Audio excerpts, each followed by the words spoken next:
राजाधिराज मोहिनीराज महाराज की सवारी आ रही है। राजाधिराज मोहिनीराज भगवान की जय। निगाह रखो मेहरबान।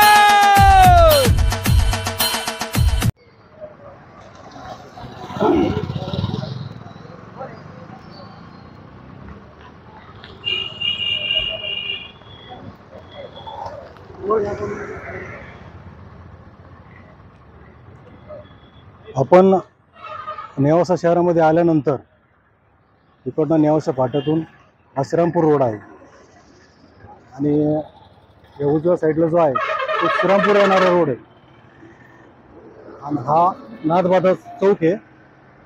या ठिकाणी हॉटेल अर्चना, हा जो रोड आहे हा सरळ रोड जो आहे तो जातोय मोनेराज मंदिराकडे।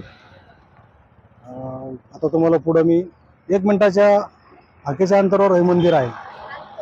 पायी जरी गेलो आपण तर 2 ते 3 मिनिटात जातो, गाडीवर गेलो तर फक्त अर्ध्या मिनिटात जाणार आहे। तर आता तुम्हाला मी मंदिराकडे घेऊन जातोय।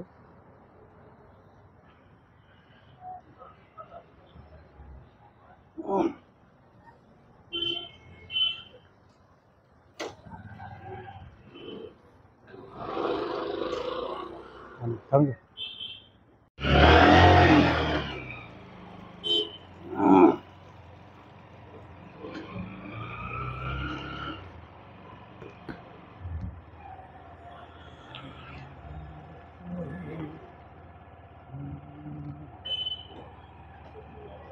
बोल मोहनराज भगवान की जय।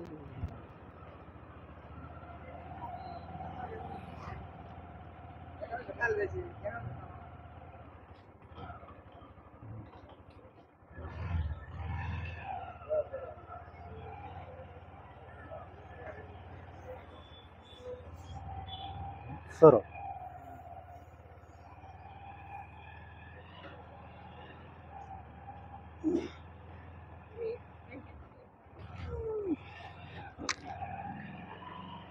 अशा प्रकारे आपण श्री मोहिनीराज मंदिराजवळ आलेलो आहोत। जगातील एकमेव तीर्थक्षेत्र श्री मोहिनीराज मंदिर, विष्णू भगवंताने जे मोहिनीचं रूप घेतलं होतं ते श्री मोहिनीराज मंदिर आहे। जगातील एकमेव मंदिर म्हणजे श्री मोहिनीराज मंदिर। ऐतिहासिक तीर्थक्षेत्र नेवासा या पुण्यभूमीमध्ये आहे। या पुण्यभूमीमध्ये येऊन आपण श्री मोहिनीराज भगवानाचं दर्शन घ्या।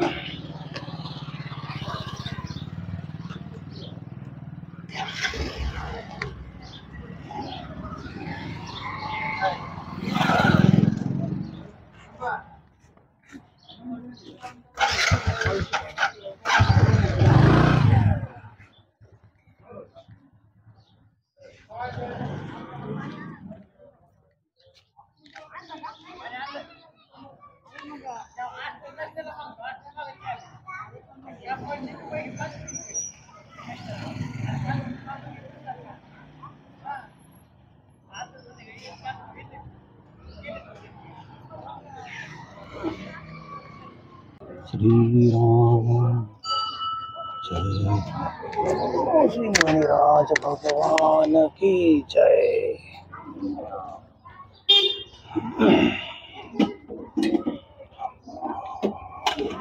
श्री मोहिनीराज भगवान की जय।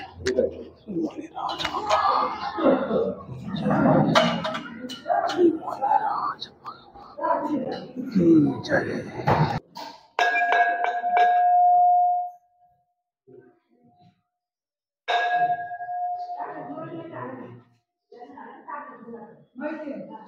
अभिषेक केला ना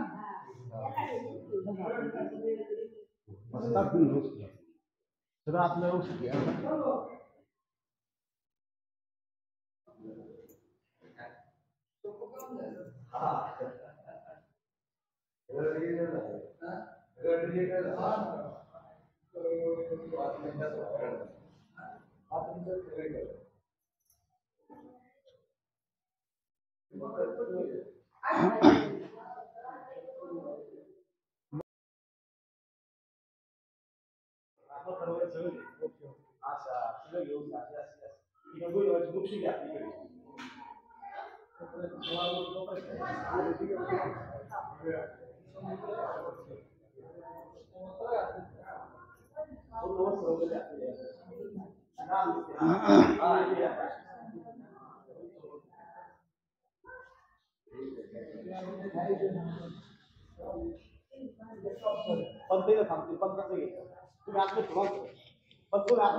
बेटा माईक देते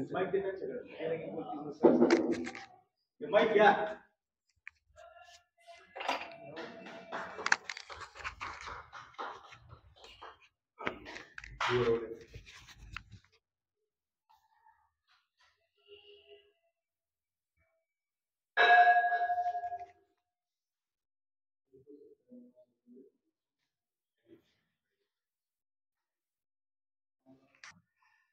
समुद्रमंथन झालं.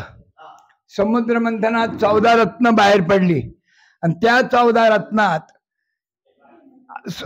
अमृत कलश बाहेर आला आणि अमृत कलश वाटण्यासाठी भगवान विष्णूंनी मोहक सुंदर असं स्त्रीरूप धारण केलं आणि त्यांच्या त्या राक्षसांसमोर जाऊन उभी राहिली. त्या राक्षसांनी त्या मोहिनीला भुलले आणि त्यांनी पृच्छा केली की तू कोण, कोणाची नारी, कुठून आली, माझ्याशी लग्न कर. हा म्हणतो माझ्याशी लग्न कर.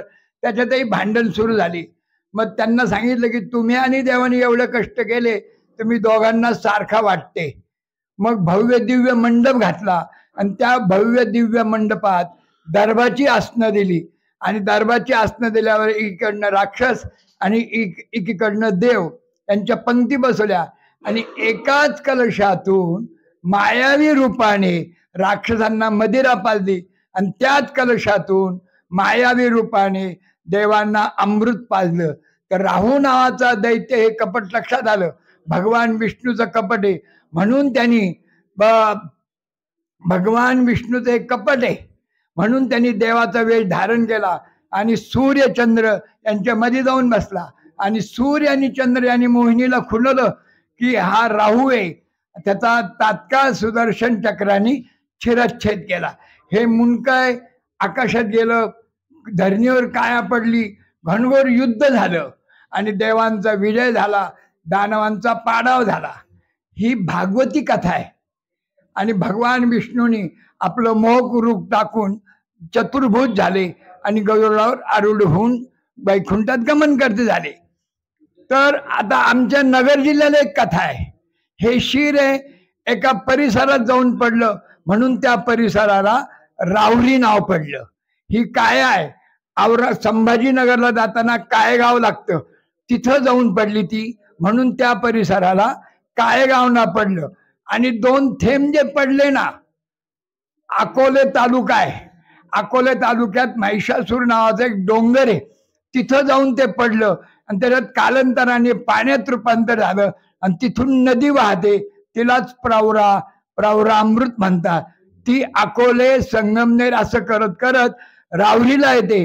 राहुरीहून मुळेला बरोबर घेऊन आमच्या गावात येते आणि पुढं 28 किलोमीटर 20 किलोमीटरवर गंगेला मिळते म्हणून त्या परिसराला प्रवरा संगम नाव पडलं. सगळ्या देवांनी सांगितलं तुम्ही इथं वास करा. मग विश्वकर्म्याला बोलवलं आणि विश्वकर्म्यांनी ह्या 2 मूर्ती तयार केलेल्या आहे. ही अर्धनारी नटेश्वर आहे आणि ही लक्ष्मी आहे. जिथं पूर्ण ब्रह्म असतं तिथं त्याची शक्ती असते म्हणून विष्णू आणि लक्ष्मी. आता हे मंदिर आहे हे चंद्रचूड जागीरदारांनी बांधलेलं आहे. अहिल्याबाई होळकरांच्या काळात चंद्रचूड हे दिवाणजी होते, त्यांना ही जागीर मिळाली होती नेवासा आणि इथं त्यांनी हे त्यांच्या स्वप्नात ह्या मूर्ती गेल्या आणि त्यांनी सांगितलं की माझं मंदिर बांधा म्हणून. ते म्हणले माझी सगळी इस्टेट गेली. ते म्हणले सगळी इस्टेट तुमची मिळून जाईल. त्याप्रमाणे झालं. इस्टेट मिळाल्यानंतर त्यांनी मंदिर हे आम्हाला भगवान विष्णूने सांगितलं आम्हाला गाड्यात टाका आणि गाडा जिथं चाक चुरल तिथं मंदिर बांधा. त्या इथं चाक चुरलं गेलं आणि इथं मंदिर बांधलं. ह्या मंदिर बांधायला जवळजवळ 12 वर्ष लागले. पण हे मंदिर अपूर्ण आहे. हे मंदिर अपूर्ण का? ते मधीच वारले. मग अशा चिनी मातीच्या भिंती केल्या, वर घुमटाला चिनी माती लावलं, असं हे मंदिर आहे. अनंत कोटी ब्रह्मांड नायक राजाधिराज मोहिनीराज भगवान की जय.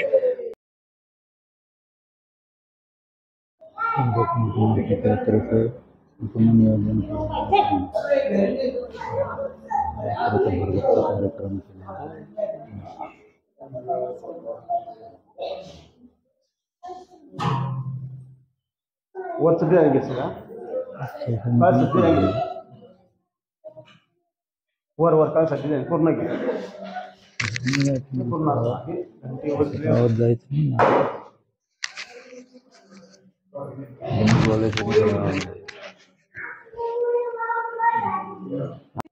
बोल मोहिनीराज भगवान की जय.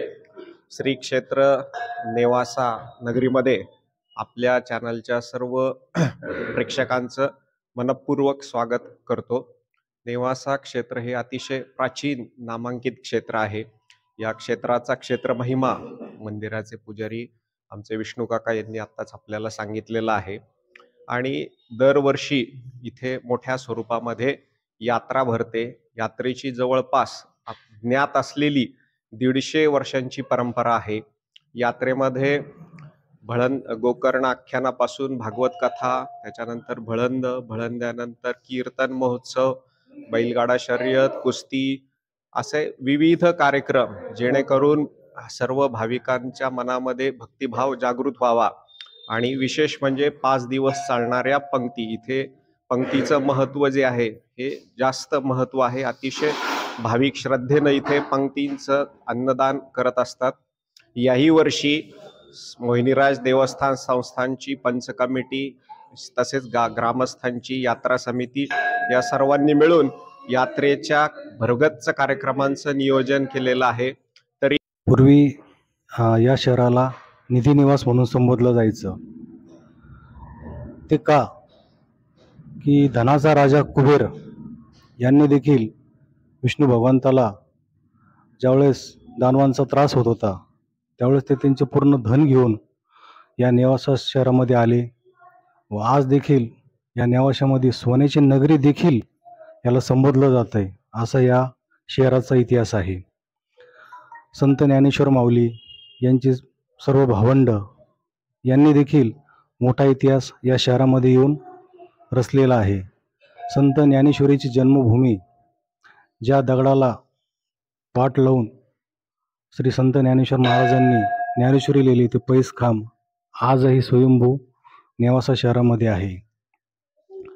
मधमेश्वर मंदिर, या मधमेश्वर मंदिराचा देखील खूप मोठा इतिहास आहे.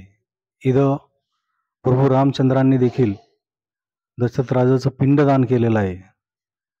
नेवासा बुद्रुक आज जी प्रवरा नदी आहे तिचं पात्र बदललं गेलेलं आहे. पण पूर्वी नेवासा बुद्रुक व नेवासा शहर एकत्रच होतं.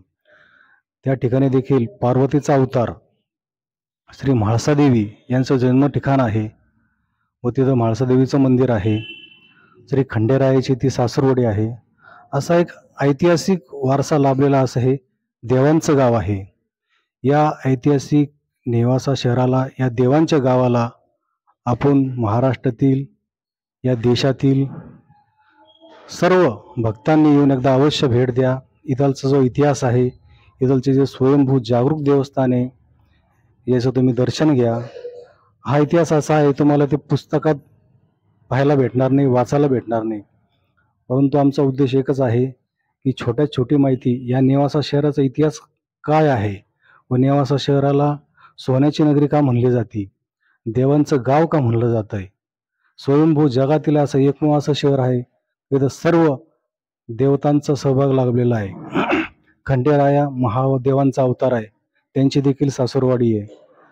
नारद मुनी ज्यावेळी खंडेराया व म्हाळसा यांचं लग्न जमायचं त्यावेळेस देखील नारद मुनीचा इथं सहभाग लागलेला आहे. जगातलं एकमेव ठिकाण देखील नेवासा बुद्रुक येथे नारद मुनीचं आहे. असं खूप बऱ्याचशा गोष्टी आहे. आम्ही वेगवेगळ्या भागामध्ये पूर्ण संत ज्ञानेश्वर महाराज मंदिर, मधमेश्वर मंदिर यांची माहिती देणारच आहोत. परंतु आपण हा जो आमचा भाग आहे देवांचं गाव व ऐतिहासिक मुनिराज मंदिर याचा आपण पहिला भाग तुम्हाला दाखवत आहोत. आपण सर्वांनी या मुनिराज मंदिराचं दर्शन घ्या, देवाच्या गावाचं दर्शन घ्या व पूर्ण याची माहिती जाणून घ्या.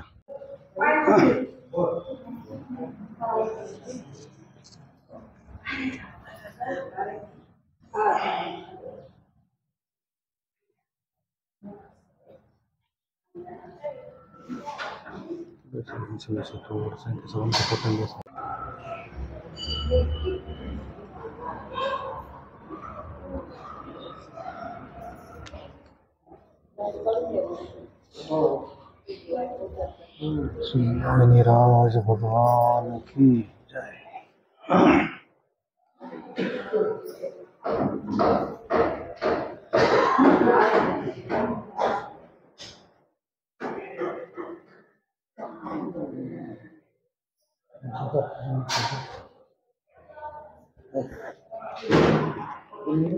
बोलंबो